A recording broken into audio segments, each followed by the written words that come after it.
后来乡亲继续来看高雄的这间国宾大饭店，徛伫爱河边徛40栋路，讲要收大关门，要来比较着台北的国宾申请危楼改建，要重新来起做饭店，甲饭店式服务的合体。因为这个国宾是老字号的饭店，嘛算是高雄的地标之一，有真侪乡亲是真唔甘，但是嘛期待改建了后的新面貌。这个房屋中介嘛来指出，因为周边有亚洲的新园区，再加上这个国宾是徛伫个河景的第一排，这一个改建将会带动前金甲苓雅区的发展。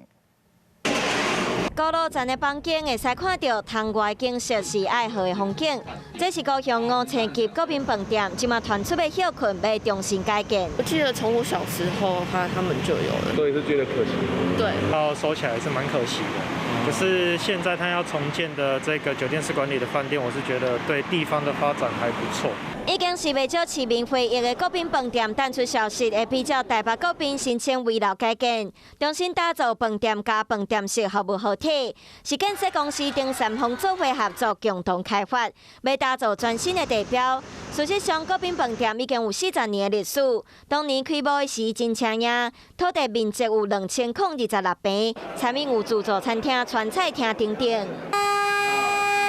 2018年前市长韩国瑜就职典礼都选伫国宾饭店边啊。即摆因为疫情冲击要改建，房仲业者嘛估计对前金区的发展会创下新的观点。目前河景第一排的房子其实都趋近老旧，除了一些豪宅型的产品，那刚好搭配上这个